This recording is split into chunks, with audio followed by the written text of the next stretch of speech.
Onteru వంకారెడ్డి charitable trust వ్యవస్థాపకుడు మాజీ MLA మన ఒంటేరు వేణుగోపాల్ రెడ్డి గారు ఈరోజు టీడీపీ జనసేన బీజేపీ ఉమ్మడి అభ్యర్థులైన దగ్గుమాటి కృష్ణారెడ్డి గారికి అదేవిధంగా వేమిరెడ్డి ప్రభాకర్ రెడ్డి గారికి ప్రచార నిమిత్తము పాతూరులో ఉన్న 5వ వార్డుకి రావడం జరిగింది. ఇక్కడ ఆయన అభిమానులు, తెలుగుదేశం పార్టీ, బీజేపీ, జనసేన కార్యకర్తలు ఆయనకి స్వాగతం పలికి ఎక్కడికి పోయినా కూడా ఆయనకి బ్రహ్మరథం పడుతూ ఉన్నారు. నేను ఒకటే చెప్తా ఉన్నాను, ఈరోజు ప్రతాప్ రెడ్డి గారికి అభివృద్ధి ఎక్కడ ఉంటే అక్కడ వేణుగోపాల్ రెడ్డి గారు ఉంటారు, అవినీతి ఎక్కడుంటే అక్కడ ప్రతాప్ రెడ్డి గారు ఉంటారని కూడా మీకు తెలియజేస్తున్నాను. ఈరోజు ఆయన పాతూరు బిడ్డ రైతు బిడ్డలు అంటున్నాడు. ఏం చేసావా నువ్వు పాతూరుగా నేను అడుగుతున్నాను. ఏమన్నా పాతూరుని డెవలప్మెంట్ చేసావా? లేదు, కావాలని ఏమైనా అభివృద్ధి చేసావు? నువ్వు మటుకు అభివృద్ధి చెందావు.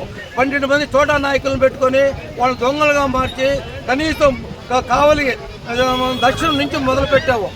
మందాడి చెరువు కాడి నుంచి చెరువులన్నీ ఆక్రమించుకున్నావు, పంట కాలువలన్నీ ఆక్రమించుకున్నావు, దెబ్బలన్నీ ఆక్రమించుకున్నావు, పూరంపోక భూములన్నీ ఆక్రమించుకున్నావు. కావుల్లో 13 గుంటలు ఉంటే 13 గుంటలు ఆక్రమించుకొని మీ తోట నాయకుల చేత రియల్ ఎస్టేట్ వ్యాపారం చేసి ఈరోజు 1000 కోట్లు గడించావు. నువ్వు ఆ పాతూరు బిడ్డని చెప్పుకోవడానికి మాకు సిగ్గుసేటుగా ఉంది.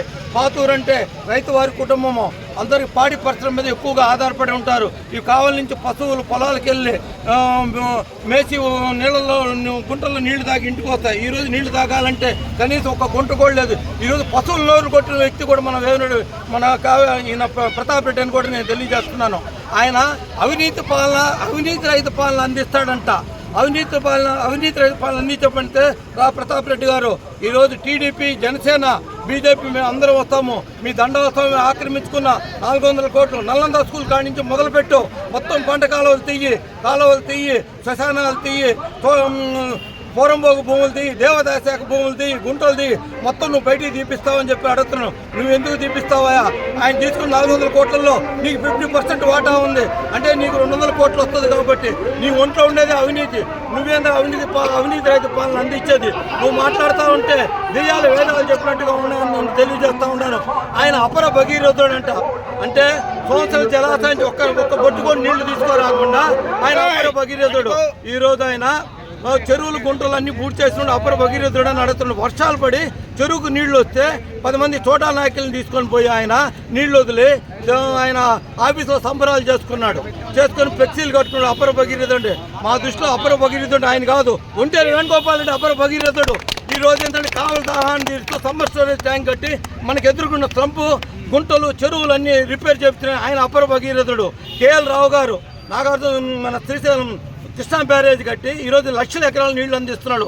పెన్నా బ్రిడ్జి, కనిగిరి రిజర్వాయు, గోదావరి బ్రిడ్జి కట్టి అర్ధ కాటన్ దొరకడు. ఆయన అపర భగీరథుడు. లక్షల ఎకరాల నీళ్లు అందిస్తున్నాడు.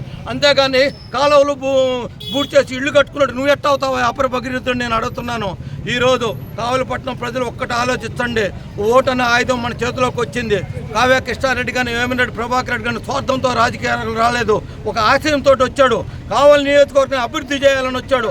పెద్ద మనసుతో ఆలోచించి కావ్య కృష్ణారెడ్డి గారిని, అదేవిధంగా వేమిరెడ్డి ప్రభాకర్ రెడ్డి గారిని అత్యధిక మెజార్టీతో గెలిపించి ఈ అవినీతిపరుడైన ప్రతాప్ రెడ్డి కూకటి వేళ్లతో పెళ్లకించి కావలి నుంచి తరిం కొట్టాలని చెప్పి నేను కోరుకుంటున్నాను.